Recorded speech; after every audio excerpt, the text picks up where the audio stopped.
something? And I said, sure, thinking like, come on, a glass of water. And he said, I would like a band room. So it's on our list to think about as enrollment continues to drop and his music program continues to grow. Incredible. I wish Greg were here to say thank you to him again, but it's really incredible. All right, we'll move on with a couple quick things on our agenda. We have minutes up for approval. I'll ask for motions, please. Amy, Milton, questions or comments? All in favor? That's carried unanimously. Thank you. And warrants. Milton first. I'll second. Julianne second. Questions or comments? All in favor?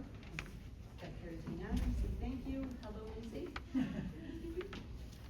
I saw you with some artwork at the Ivy Art Show. Oh, yeah. That's really He cool. just features as his model. Yeah. I kind of have a lot to talk about. Great. So please bear with me. But today in student government, we finally finished designing our little clothespins to pin on each other. I don't know if you've seen at like sports tournaments how they do that, but they're little like positive messages, like you're so cool, or like smile today, and they're colorful, and it's just to promote like positivity and encouragement these last couple of months. And then just speaking of music in our school's month, I remember when I was in the jazz band in 5th grade, I played the saxophone, and while I don't play anymore, I still have a great love of music, and that really speaks to how hard our teachers work, and all of our students movement.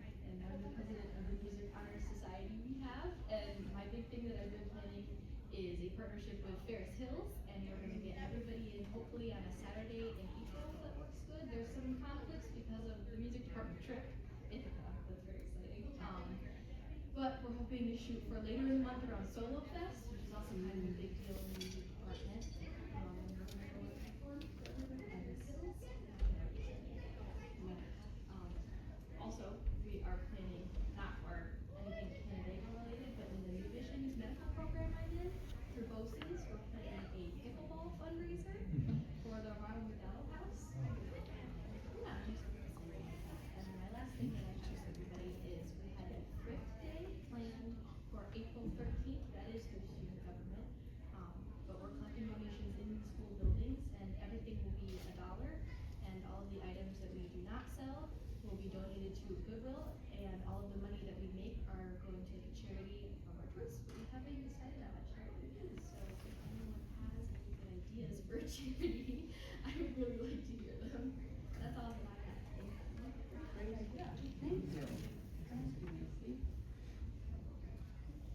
I'll just wanted to add a couple. I made my comments about the band and our music and all of that, but just a kudos to Mrs. Perry and Mr. Kane, who were here before 5, setting up, bringing in everything to set up for this, and they'll be here for a while longer, tearing it down.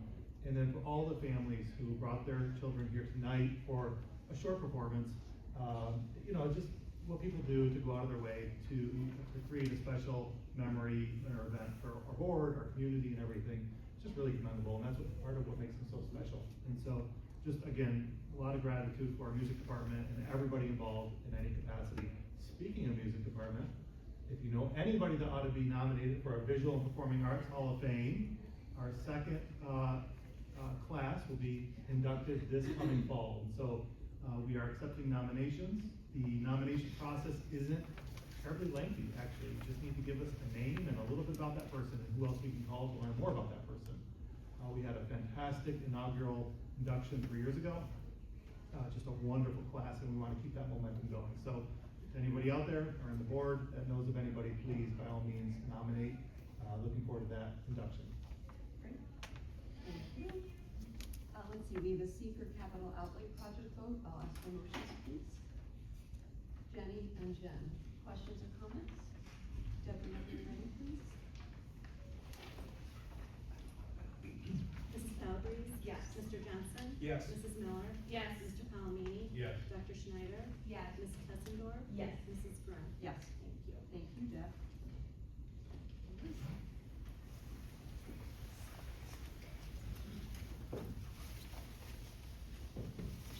Good evening. This will be the first draft of the budget. We'll present, hopefully adopting at our next board meeting in April. Last meeting we discussed each of the departments, what their budgets, were doing, increasing or decreasing from year to year and why, and also some different, tax levy options and some, look back as to where we were, in the current year, at this time, through the budget process. So today, we'll talk about tax levy, limit and history, what's driving the budget, the staffing changes, our current budget status, and then, look at, reserves and next steps. So you're all familiar with this, page here, the slide here. Anybody that's not, what we're looking at is the history of the tax cap. So when it started in 2012-13, the blue line is what the district calculated to be the tax cap. The green line is what the district actually went out with for the tax levy increase. Never exceeding the cap, and most years being below the cap. This current year, our cap was 3.19%, and we went out at 2.9% increase. The current levy increase this year, the tax cap threshold is 3.37%. The example I'm going to show you through this presentation is at 3%. So if we chose to go higher, that number, some of the numbers would change to be more beneficial to the district, higher on the tax levy. If we went lower, we would lower the levy and change some of these numbers for the final presentation. The budget drivers on the revenue, very positive as far as state aid. The district is anticipating, based on the governor's run, just over a $1.1 million increase, which is significantly more than what we would have anticipated going into this year. Every district, as you recall, is at fully funded foundation aid. And last year at this time, we were talking about how the state was going to be taking back aid for many districts or giving a very minimal increase. This year, the state has looked at the foundation aid formula and made a couple of updates that really reflect the changes in socioeconomic status, ENL learners, and special education. And that is actually benefiting us even as our enrollment decreases. So our increase right now, based on the governor's budget, is 4.9%. What the final budget is, is to be determined. But we don't really see much change project much change between what the governor has proposed and what the legislature and the governor will finally adopt. This year, there's a proposed minimum of a 2% increase for all schools. So last year, about half the schools in the state were 0%. So this is a completely different change, while a small number, at least it's a positive push to increase state aid. On the revenue side, property taxes, in this example, that 3% increase would increase the tax levy to $54,157,000, a $1.577 million increase. Pilots penalties are decreasing. We have one of our pilots decreasing significantly by about $113,000. State aid, in the previous slide, I talked about foundation aid. Remember, that's just our base aid. There's a bunch of state formula-driven aids. Some of those are decreasing from this year to next year. Mainly building aid is decreasing, as our debt service is also decreasing equally. And so, while in the previous slide we talked about a $1.1 million increase for foundation aid, in the budget is about a $900,000 increase, $893,000 on the state aid. Medicaid, we don't really anticipate any changes, and all other revenues, which make up a small percentage of our budget, we're not projecting any changes. So overall, the revenue budget would be $91,804,172 in this scenario, increase of about $2.357 million. The drivers of the budget this year, each year, salaries and health insurance are always going to be a driver for the budget. Salaries and health insurance benefits make up 72% of our total expenditures. And so all other expenditures, placing students out of district, paying for utilities, paying for the buildings, debt service, all of that equals 28%. So just salaries and benefits. As we are a people-driven business, that makes up the majority of the budget as well. So salary increases of just over $1.15 million, or 2.79%. Health and insurance increase of almost $880,000. It's about a 7% increase. This is with the consortium increasing by 12% this year, and our retiree health insurance increasing by 8% this year. So we're able to come in under that. Out of district placements, Mrs. Russell, discussed last week about the increases, or last meeting, about the increases in special education, district placements. That's gone up slightly since our last meeting, but overall increase about 7%, or about $450,000. And since our last meeting, we've, received more information about, increases in utilities of 25 to 30%, which we've been able to, we're narrowing down, to $105,000, or 11% increase.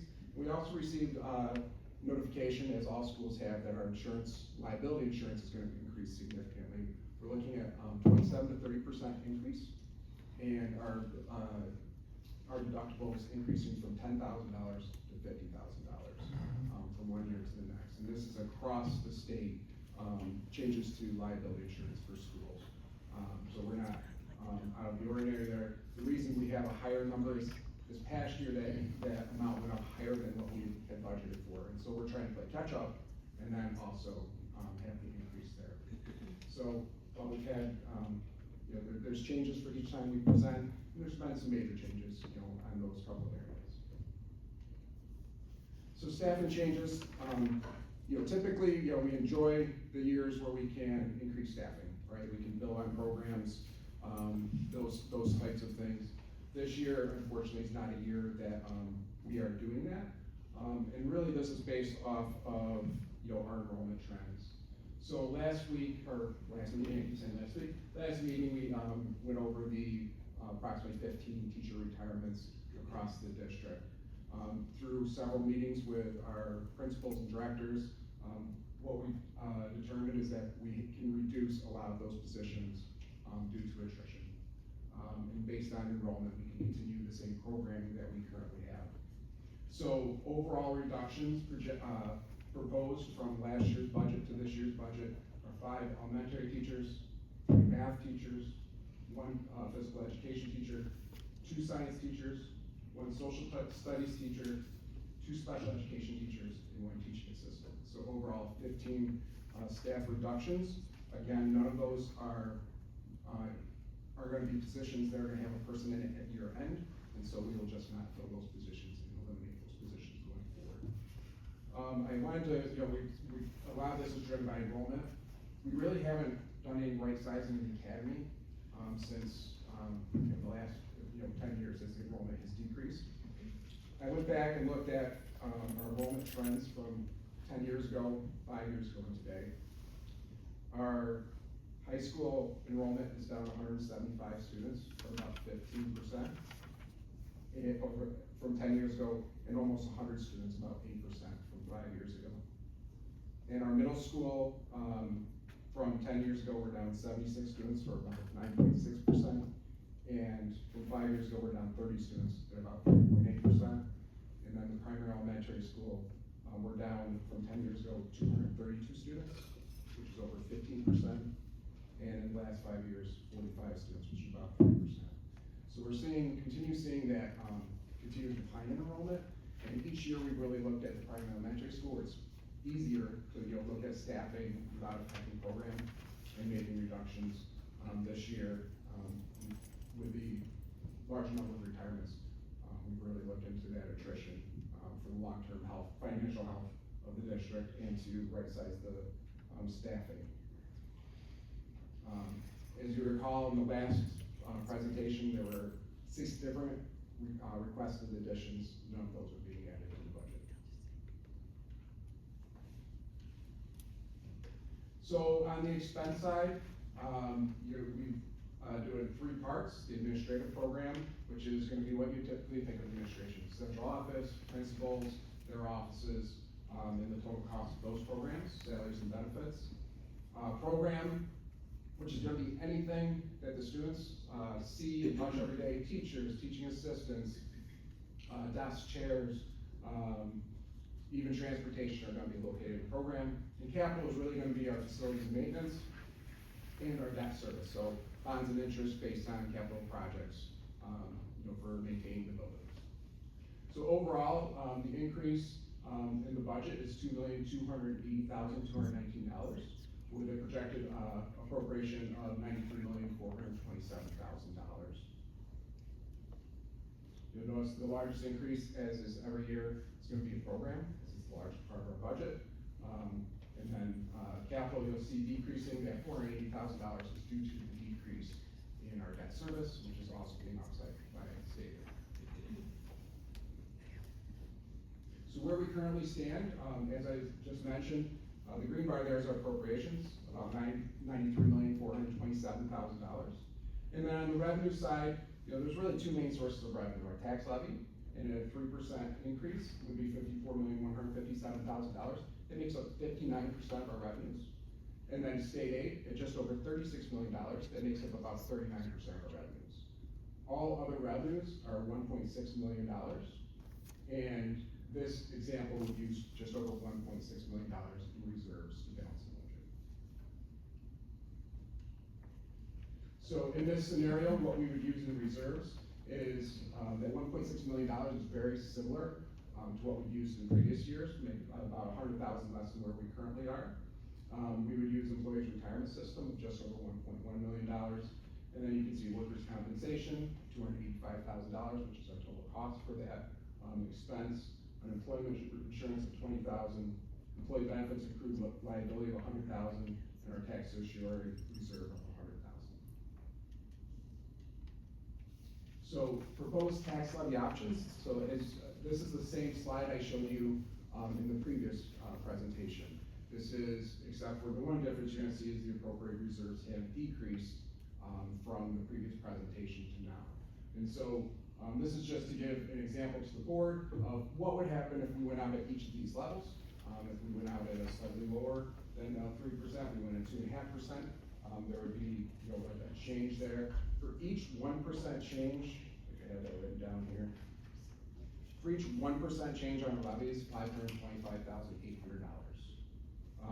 So a 1/4% change would change the tax levy by $131,450. Increase or decrease by 1/4%. Each 1/4% changes the tax rate by about 3 cents per $1,000.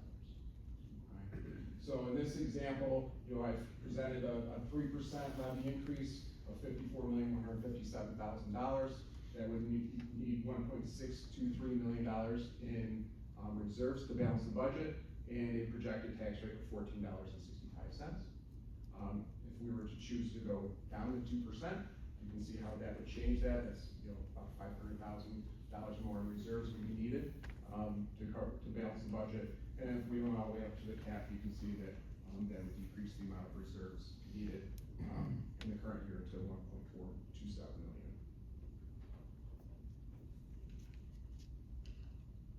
So really the next steps, we're awaiting the New York State budget. We're not anticipating many large changes in that budget.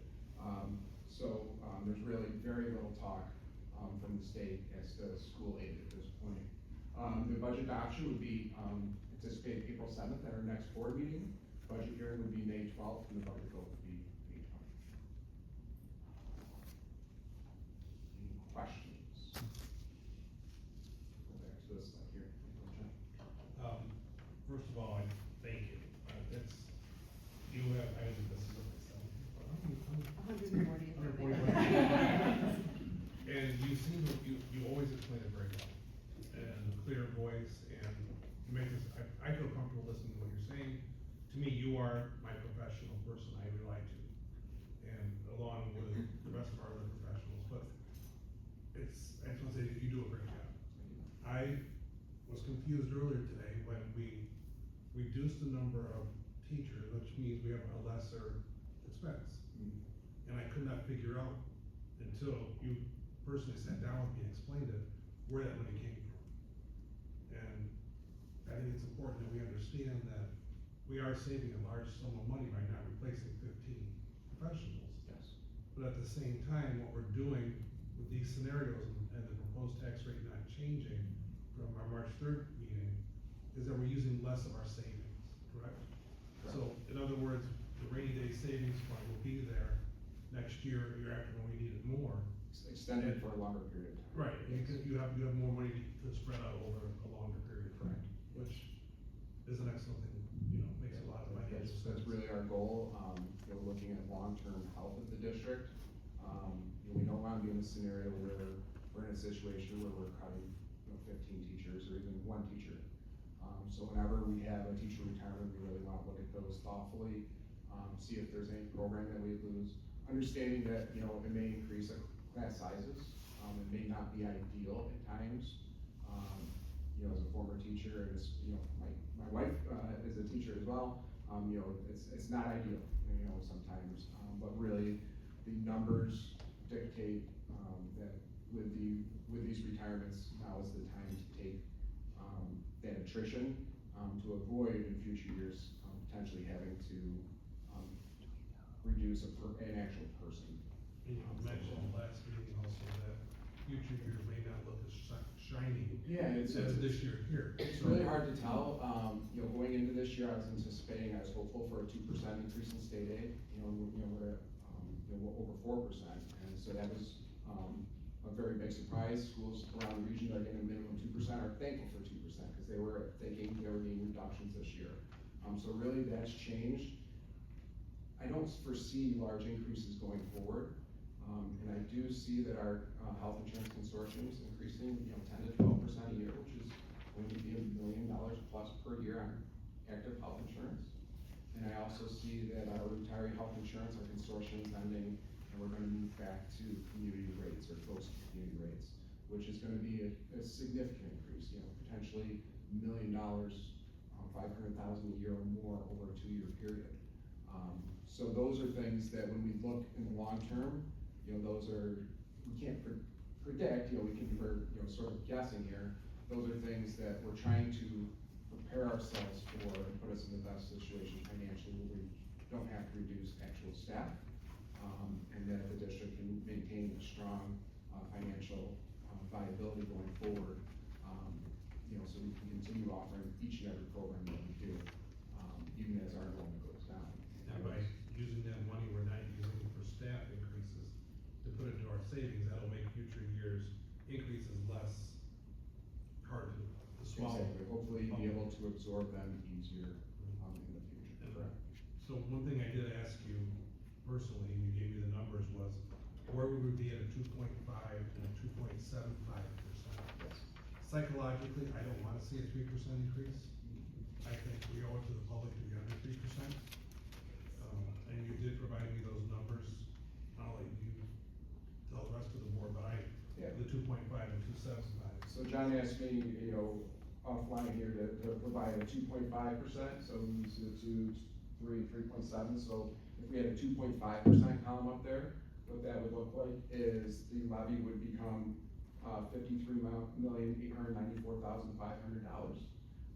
And the appropriated reserves would be $1,866,000. The, projected tax rate, remember when we're projecting this tax rate, it's current assessed values, just projecting it, that percentage increase forward, would be $14.58. If we went at 2.75%, the levy would be $54,025,950, and the appropriated reserves and fund balance would be $1,775,000. So really, is what we're doing here is, as you move up a 0.25% that way, you're adding $131,000 to the reserves and fund balance.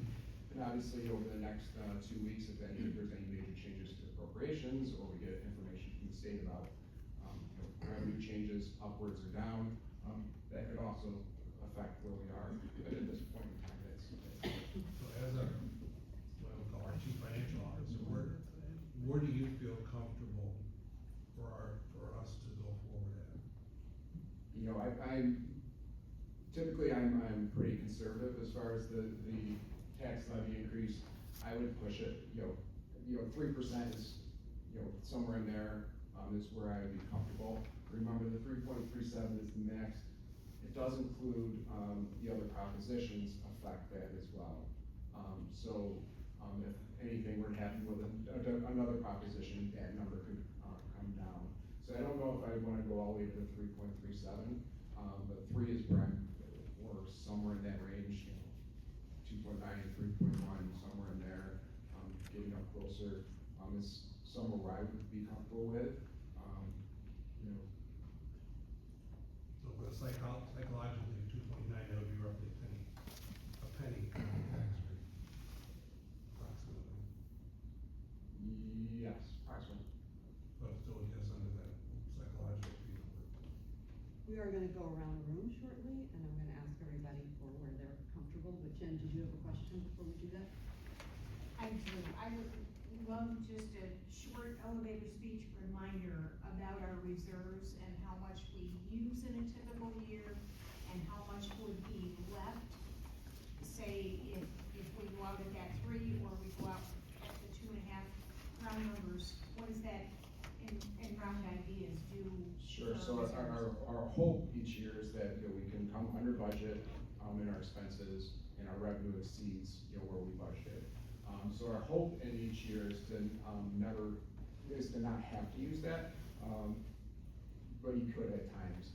Currently, we're not, using it in the current budget year, and our reserves are in a strong place, you know, as, we've discussed with the reserve plan in years past. You know, we are in a good, strong, savings with our reserves. So I guess I couldn't give you an actual number off the top of my head. You know, we have the reserve plan that I could go through with you. I guess, to put it in a different way, if we floated the percent increase down a bit, as John has suggested, that is gonna use up a bit more of our reserves. In the scheme of things, is that significant in your mind or not significant? You know, I guess it's tough to answer. The more difficult, I guess, question is what does it do long term? In an individual year, changing it $100,000, $200,000 is not going to have a huge detrimental effect on the district. Long term, by decreasing 100 or 2,000 left, starts you in a lower position, and then, you know, it's more difficult to get back to that position. It can put you, you know, exceedingly behind. You know, that's the difficult part with the tax cap is that, you're really locked in at a max in the years, you know, where we, you know, earlier where we've gone at, you know, 1% or 1.9%, you know, it can be difficult to make that up over time. So I'm assuming too, part of the uncertainty is, because we're always asking you to have a crystal ball, right? Is also where interest rates would go, right? So if we're eating into our reserves, we don't know where interest rates will be in the future. Yeah, I mean, interest rates are currently helping us, right? You know, having higher interest rates is helping the revenue side of the budget. We don't try to balance our budget on those interest rates because, you know, we all know what's, have increased that amount over the last few years. But yeah, if the interest rates were to go down, you know, that would, reduce the revenue on the interest, on the, revenue side. Any other questions before we swing around the room and see where everyone stands? One real quick one. Please. 24-25 surplus forecasted to be where? I believe we'll add maybe $3 million to reserves this year. So in effect, if we have 3 million in reserves and we use 1.5 million, we're still up 1.5 million.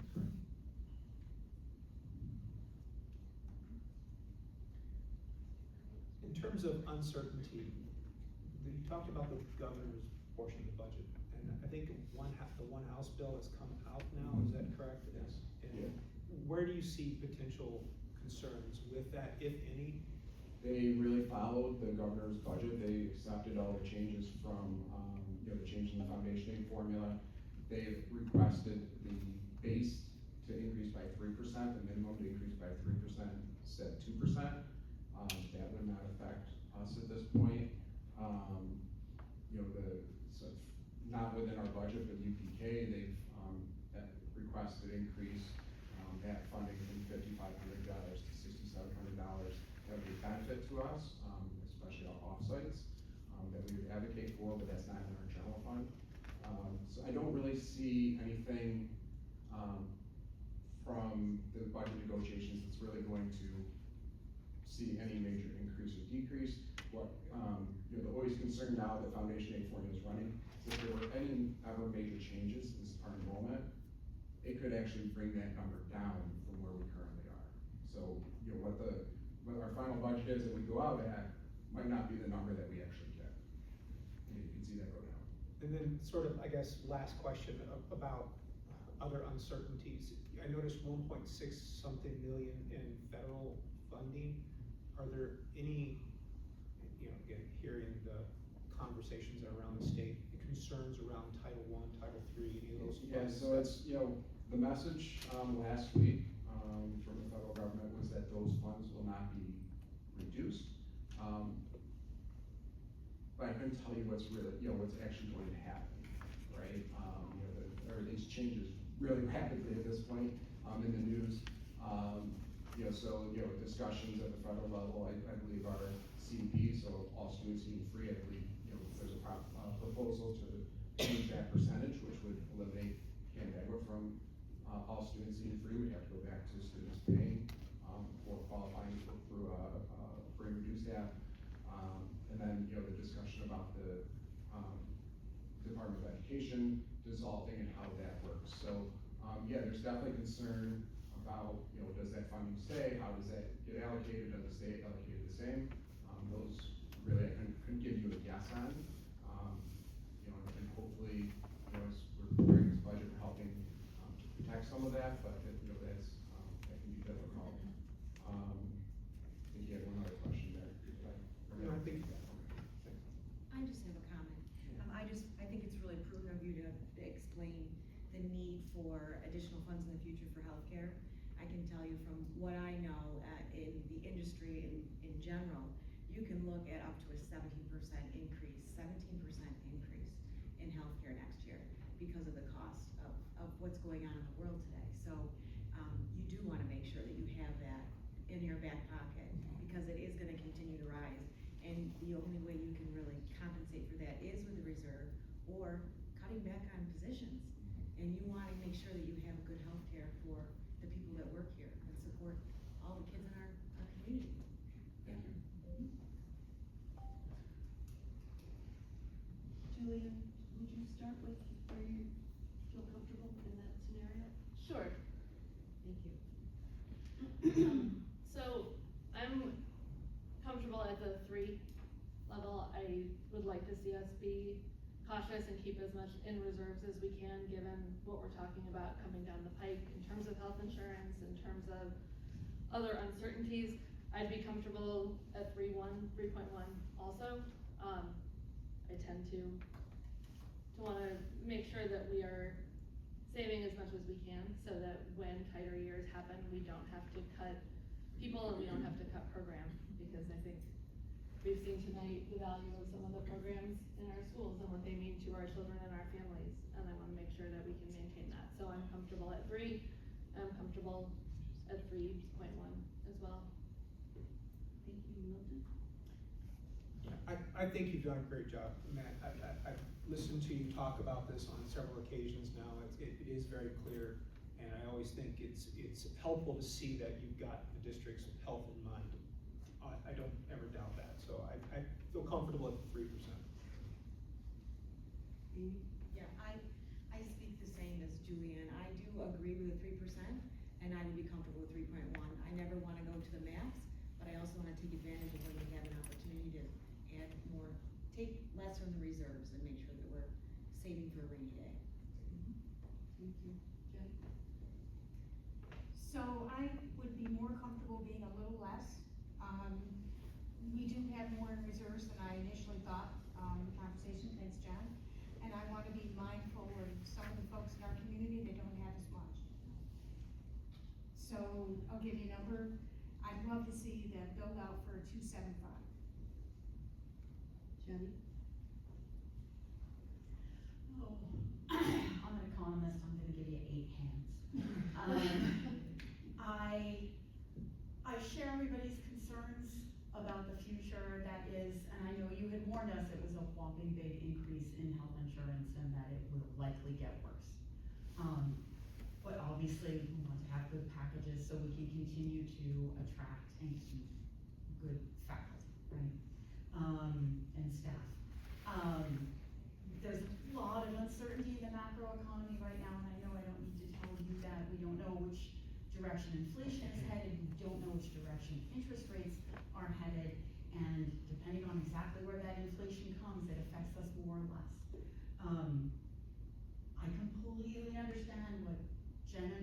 saying about, you know, you wanna tax people for the sake of taxing them.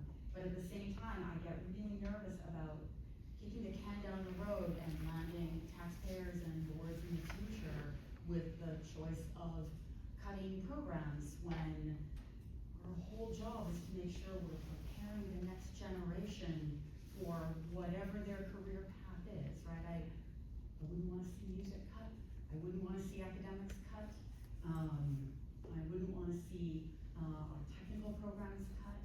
So, I guess I'm gonna err on the side of caution with you and say probably 3. On the other hand, I also teach some marketing, so maybe 2.99.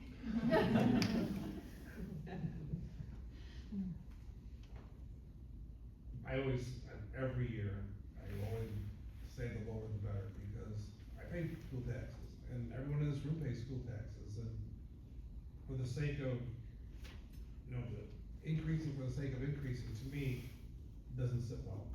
And with a $3 million surplus coming out of this year's budget, which we could put into reserves, and instead of putting that full 3, we could go to 2.75 or 2.5, and still, our reserves wouldn't be touched. They would still be in the position they are in now, which you said was in a good position.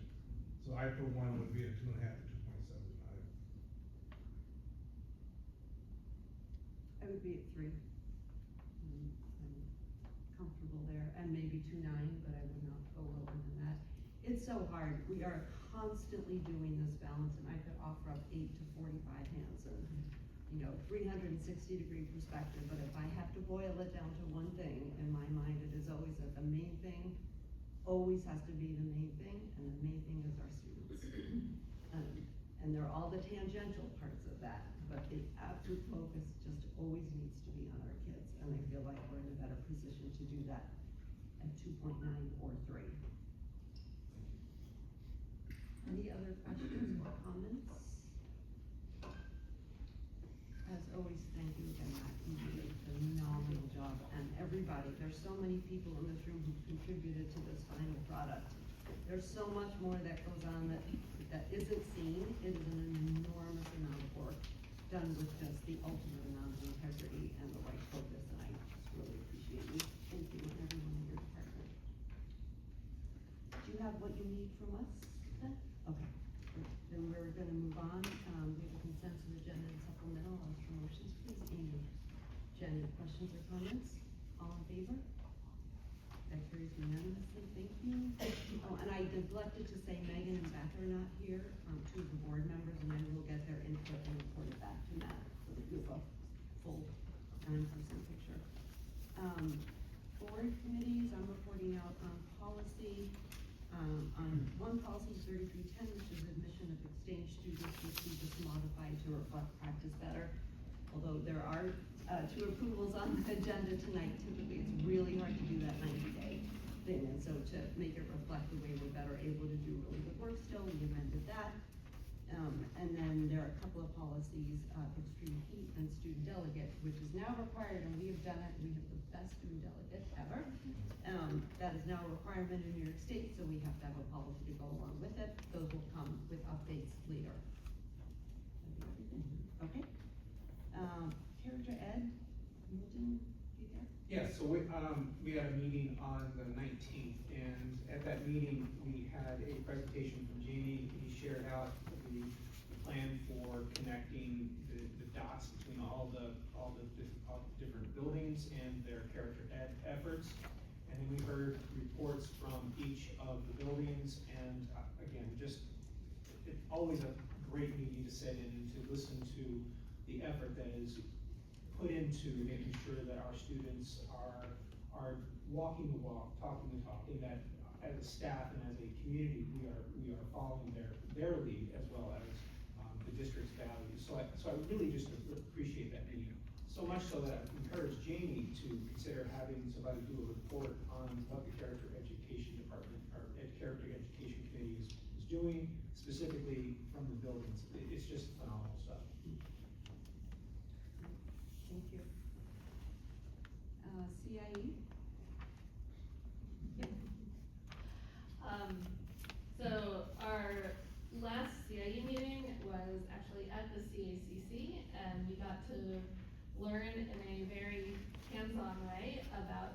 experience with a new course at the CACC, the course in restaurant management.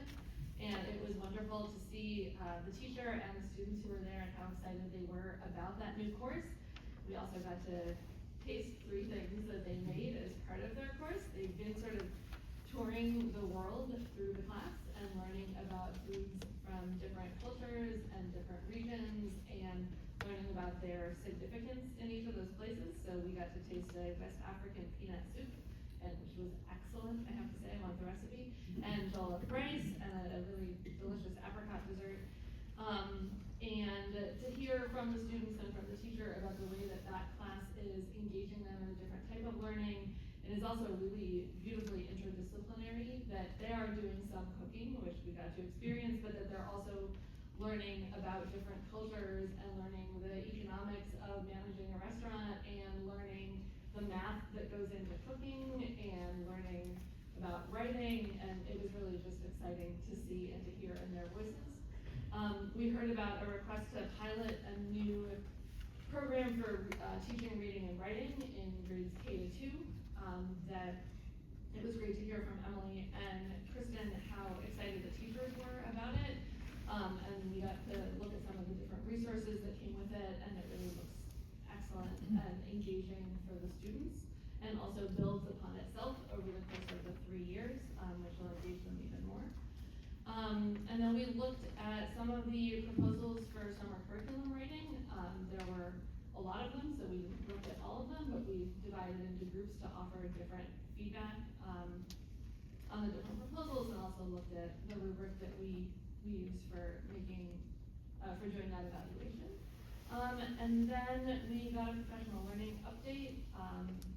It was right before the conference day in March, and so we got to hear about how many teachers had already completed all of their learning and were continuing to learn more, and then the plans for the conference day. Great, thank you. Safety, John? Fairly quick meeting, we adopted or passed the district safety program to come here for a vote. Mike brought in his new AEDs. We were due for recycling of the AEDs. Was it 35 to 72,000? Is that roughly? But they're, it's crazy what everything costs. But Mike is right on top of this stuff. These are state-of-the-art Zolls, and Livingston Medical Field knows that name, and he does a great job with that kind of stuff. So no, that's pretty quick safety meeting.